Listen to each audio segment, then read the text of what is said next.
G'day guys, it's Ray from Travel Movement. I'm currently here in Brisbane, Australia in quarantine. I'm self-isolating for 14 days.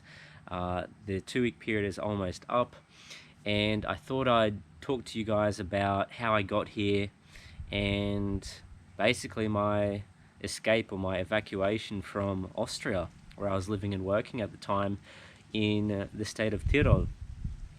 Tyrol is now, after more and more reports are coming out, conclusively one of the hotspots of the pandemic in Europe, where a lot of this stuff was spreading from. And the reason for that is due to the ski resorts in the area, particularly the close proximity of people in après-ski. Après-ski is basically after-ski partying, bars, restaurants, drinking, socializing, all that thing. So just across the valley from us, from Saint Anton, is the ski resort of Ischgl. So the town of Ischgl is, as it stands now, being investigated for having super spreaders and people basically visiting and then taking it back all around Europe. So pretty crazy situation to literally be in the same area or the same group of mountains in the Alps as Ischgl. And of course, you know, Saint Anton, I'm sure, would have had a lot of coronavirus cases as well. Of course, I think the cases are a lot greater than we know, because simply we're limited to the amount of tests that we actually perform. So how did I get here to Brisbane, Australia, back home? Well, currently I'm staying with a family friend who was generous enough to offer to let me stay with them during my quarantine, because my parents are a bit older, so they're at risk, and I was a risk factor essentially going straight home. So very thankful for that. Obviously I'm very fortunate and lucky. I've got a beautiful home, you know, it's beautiful and green. I can be outside, so very, very thankful and grateful to be able to be here during quarantine. It's a lot harder for a lot of other people, so I'm definitely keeping that in mind. Now, when I came to Australia, it was still at a point, 2 weeks ago, it was still at a point where you could come into the country, but you had to start quarantining and self-isolating for 14 days. Now, as it stands, and of course this is always changing and evolving, but Australia is no longer taking in any foreigners. They have to be either residents, permanent residents, or they have to be citizens. So the laws have changed again, and basically Australia's closed its borders.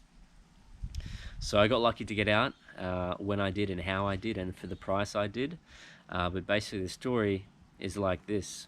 So it was March 13th and I waked up in the morning and I thought, okay, well, people are going to start to get ready to go home over the next few days. You know, we were told that our contracts are ending in 2 more days versus the next month in April. So we thought we'd all go out snowboarding. So I woke up and I got my gear and went out with a friend of mine from Mallorca to go snowboarding.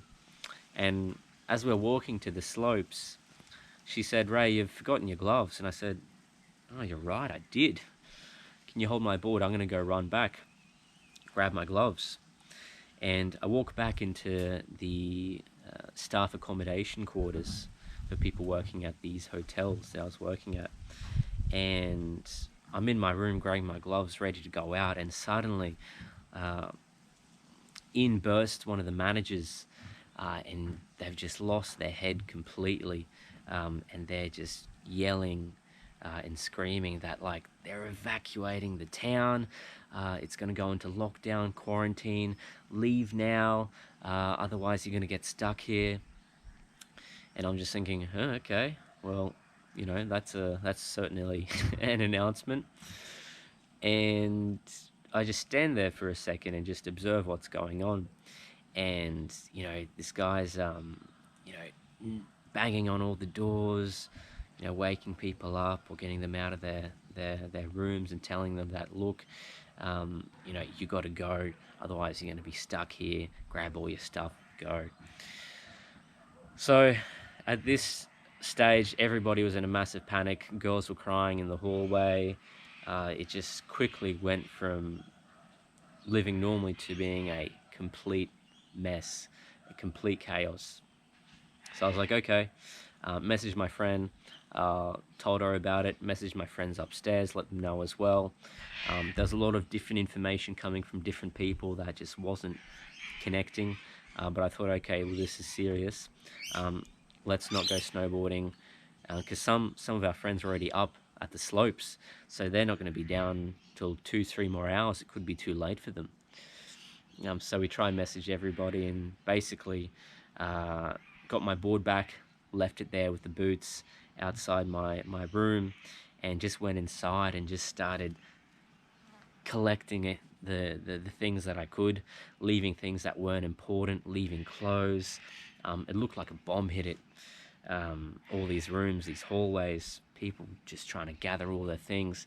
I got my backpacks, I just shoved in my stuff, strapped it down, completely disorganized, but managed to close it, get my valuables put in my small backpack, get my camera bag, get my like a big shopping bag, fill it up with miscellaneous items, chuck a bunch of food that I purchased recently, just in case, because I have no idea what's going to happen.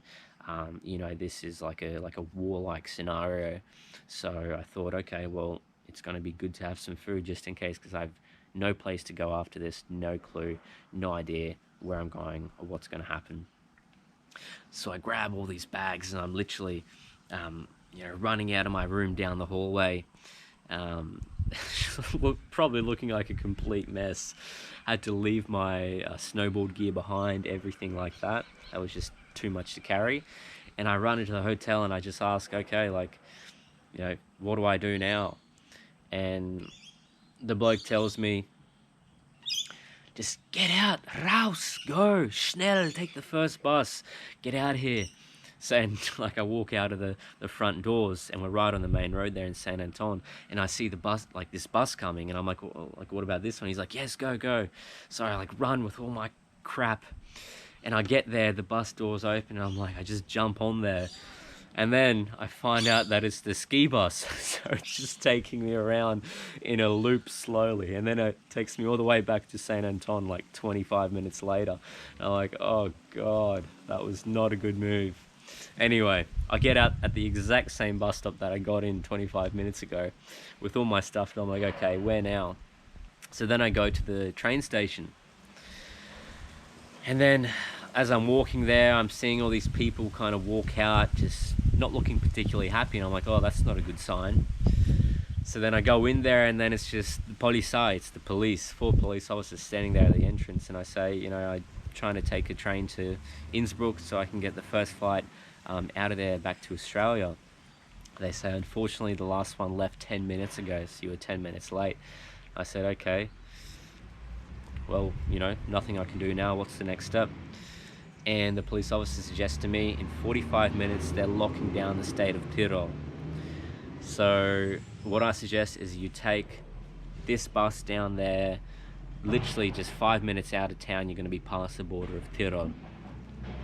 So I'm like, okay, you know, which direction is that? And he basically just points me in some direction. I'm unfamiliar with where this bus would be, but all I know is that I got to move in the direction of Landeck. And the reason why I want to get to Landeck is because Landeck has a big train terminal that can take you to Vienna, take you to Innsbruck, and all that. So I'm walking out more confused than before, knowing that I just got to get out of town. I might even walk if I have to, but it's cold, you know, it's the end of winter, start of spring, and I'm wearing my ski jackets and all this stuff that was really clunky and heavy just to save space. And I've got these 4 bags with me and backpacks. And I walk to the roundabout, you know, and people are driving like a zombie apocalypse. They're just stepping on the gas, beeping and driving like maniacs. People are walking around lost. Never seen anything like it. Just that look in people's eyes of just being completely scared and like confused and afraid. I'll never forget it. And then suddenly I'm just standing there like thinking like, where the hell am I gonna go? And slowly this van just drives up in the middle of the roundabout and just stops, and these windows go down, and I'm like, what the hell's this? And turns out it's the two sushi chefs. It's Mario and Arpat, two good guys from the hotel that I was friends with, and they were super chill. They're like, hey buddy, what's going on? I'm like, quickly, can I get into the car? And I just open the back and I just shove all my stuff in and jump in with all this crap on me. I'm like, just go, like, go, get out of here. And they start driving, and they're like, we're just driving around and seeing what's happening. They're gonna stay there, just bunker down. And they asked me where I want to go. And I said, well, I want to go to the bus stop. I want to get out of here. So they drove me a few minutes up the road and they dropped me off, and literally it was like out of a zombie movie. As soon as a car stopped at this bus stop, I opened the door, like 4 people already starting to come up and asking, can we get in, all this jazz. So I quickly get out and they just speed away, because I don't know who might have this virus. Like at this stage, nobody knows anything, nobody trusts nobody. So I get out at this bus stop that usually would have maybe 10, 20 people maximum, and now there's like 150 people. It's just a massive swarm of people. I'm thinking, this is not good. Nobody knows who's got it, nobody knows whether the virus is incubating in them. They could be spreading it right now, they probably are. I get my ski mask, I just put it up and try and stay away. But that plan basically all goes to crap, because as soon as this bus comes, it was like a banana bus, we call them in Australia, so it's connected in the middle and it's basically 2 bus carriages. It just drove up, and a swarm of people. It was like when I was in Mumbai in India last year. Everybody went from being orderly to just rugby tackling their way onto this bus. And I got in there, and because I got to get out, So everybody was rubbing up on everybody, and not a good situation to be in. But got onto the bus. I've never seen that happen in Europe ever. So it was shocking. It was shocking when it happened in India, but more shocking when I saw it happen in Europe. So I finally got on this bus, and I'm just standing there and really uncomfortable, carrying all this crap, haven't had a chance to put it down anywhere. People's got their ski poles poking into me, and other people have their skis and snowboards like rubbing up against somebody's head. And I'm just thinking, oh god, this is just crazy. But you got to keep going, that's it. So there's so much traffic, so this bus ride is taking a long time. And slowly people are getting off. Then it's just me and 4 older Austrians. And suddenly we get into this small town, this village called Flush. And suddenly the Austrian bus driver just like yells like to get out, like Ausgang, like go, raus. And we have no info. The Austrians get no info. And we all get out there, and the bus driver drives away, and we're waiting at the bus stop, and there's another bus there, and everybody's knocking on the door to be able to talk to him, but he's just, I don't know, maybe he had instructions to leave or something, or not to talk to us, so he was scared. But he literally looked at us and he just drove and went back the other way. So just waiting there. But these Austrians were really friendly and helpful, and they told me like, look, we've just checked the Austrian train network, and it looks like there's a train coming here for you in 20 minutes, so just go up to Flush train station. So I went up there, but I thought, there's been so much misinformation, and if there's one thing that travel teaches you, is to try and be as self-reliant as possible. So ask around, but always get second opinions, third opinions if you can. I didn't have any internet, no data, no nothing, couldn't call anybody. So just talked to some older gentlemen that happened to be around there working with like rubbish or something in a recycling plant. And he doesn't speak much English, and this gentleman puts his daughter on who speaks English, and she tells me, look, my dad is saying that there's no train coming, it's finished, so you should not be waiting here. Go back to the bus stop, there's going to be a bus, here's the number, it's going to take you to Landeck. I was like, you know what, thank you, I'm just going to trust that advice. I have no other info to go off by. So say thank you to the gentleman, to the daughter, and I'll go back to this bus stop where I was just dropped off 15 minutes ago, and now I just meet a couple of Indonesians, and I'm like, okay, this is peculiar. I just get talking to the Indonesians, you know. Was in Bali the year before, so I remember a few words in Indonesian and Balinese. But they're from Java, so a different island. But we start talking and we build a bit of rapport and all this, and exchange stories. They were working there, working in the fields, grading the snow, like the last 20 years. So they've been there for a long time, and they were saying the same thing. You know, they were basically just kicked out with no info, told to leave, evacuate. And they said, hey, we're going to Landeck, what about you? And I said, that's where I'm going. And as we're talking, this bus comes up, and I was like, is this the right one? Because there's no info. And they say, yeah, like, get on. So I get on this bus with these Indonesians, and I don't know, 15 minutes later, we get to Landeck. Speaking of buses. And I get to Landeck, I get out, and they say, okay, well, you know, you're aiming for the train station. I'm like, okay, like, how do I get there? And they say, literally just walk in that direction in like 10 minutes from the city center. So I was like, okay, you know, terima kasih, thank you so much.